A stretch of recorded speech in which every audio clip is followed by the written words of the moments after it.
Bonjour, Myriam, naturopathe pour enfants. Ma vidéo aujourd'hui s'intitule Tous dehors.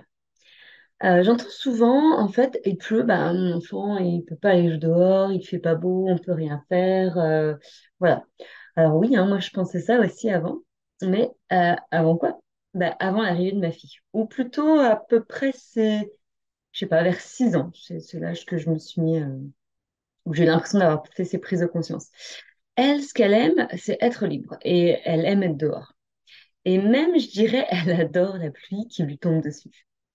L'autre jour encore, j'étais en train de la regarder dehors, il pleuvait des cordes.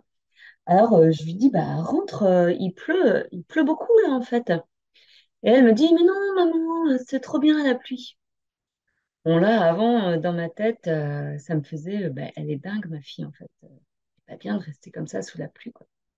Et puis finalement, on finissait par partir en conflit parce que bah, moi, j'avais peur qu'elle attrape froid. Moi, je viens de la génération de mets ton manteau, sinon tu vas être malade.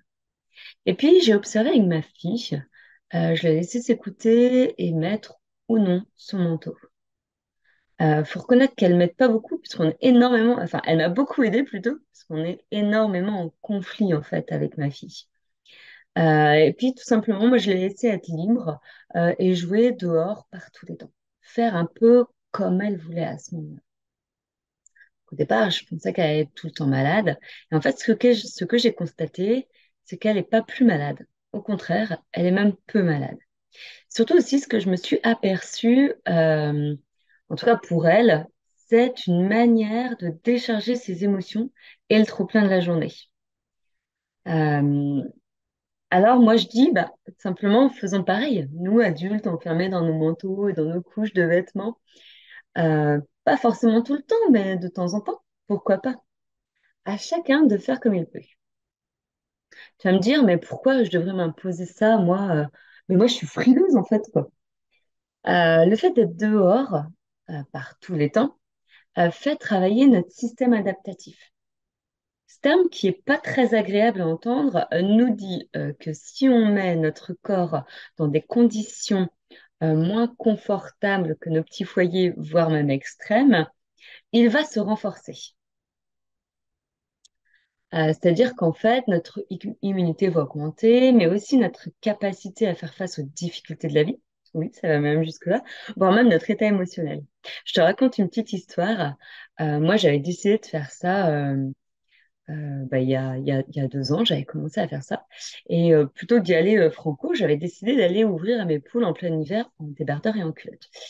Et au final, la première fois que j'ai voulu le faire, c'était gelé dehors. Je me dis, non, ça va pas le faire, je vais geler, quoi. Et en fait, bah, je me suis dit, allez, vas-y, passe le cap. Et je m'attendais, mais vraiment à grelotter direct. Et au final, le tout a été de passer le pas et de me rendre compte qu'en vrai, bah, ça va. Et je pense que ça s'adapte à beaucoup de choses. Si là, on est capable de faire ce pas-là, bah, d'un point de vue émotionnel, ça nous renforce également.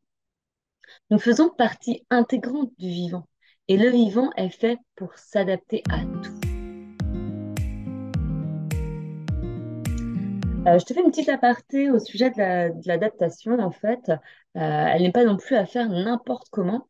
Lorsque tu décides de te mettre dans une situation où tu souhaites justement faire travailler ton système adaptatif, par exemple, bah, te mettre dans le grand froid, sache qu'il faut quand même un temps de repos qui sera conséquent derrière afin de permettre à ton corps d'intégrer le bénéfice. Dans le cas où on se mettrait dans un grand froid, euh, en fait, derrière, ce qu'il faut, c'est en fait, ce qu'il faut que tu fasses, c'est rester le plus longtemps que tu peux dehors, mais il faut pas aller au-delà de la panique, en fait. Si tu commences à paniquer parce que tu vas geler, là, non, là, faut s'arrêter. Ensuite, tu rentres chez toi au chaud, tu te mets sous un plaid et tu prends une bonne tisane. Voilà. Bon, revenons au sujet qui nous intéresse aujourd'hui. Sache que je fais cette vidéo dans le cadre du jour numéro 4 de mon calendrier de l'Avent, où je te propose justement une balade en famille. Si j'ai de la chance, aujourd'hui il pleut. Alors je te dis ça parce qu'en fait moi j'enregistre à l'avance, hein. Donc moi je te propose bah, de mettre tes plus belles bottes, d'aller bah, à la plage, à la forêt, à la campagne ou même en ville, tout dépend où tu habites. À toi de voir si tu souhaites mettre un manteau ou pas. Mais une balade sous la pluie, en fait, c'est une belle occasion de laisser parler ton âme d'enfant en sautant dans les flaques en famille. Les enfants, eux, ils adorent ça. Ils vont adorer ce moment. Et je suis prête à parier que si toi, tu arrives à lâcher, eh ben, toi aussi, tu vas adorer. C'est vraiment un merveilleux moment de reconnexion et de partage en famille. Et après, bah, on file à la maison, on va se faire un chocolat chaud, bah, maison, bien sûr, pour se réchauffer et partager les meilleurs moments de cette balade. Voici la fin de notre vidéo. Si tu as des questions au sujet du système adaptatif, parce que c'est comme ça que j'ai commencé ma vidéo, n'hésite pas à me les poser en commentaire. En tout cas, si cette vidéo t'a plu, je t'invite à la liker, à la partager. Si tu as envie d'en savoir plus sur le calendrier de l'Avent, sache que je le fais dans le cadre de mon groupe Facebook autour de l'enfant. Donc, n'hésitez pas à me demander le lien, je te le donnerai avec plaisir et tu pourras nous rejoindre pour la suite du calendrier de l'Avent. Voilà, je te souhaite une bonne fin de journée et je te dis à bientôt. Au revoir.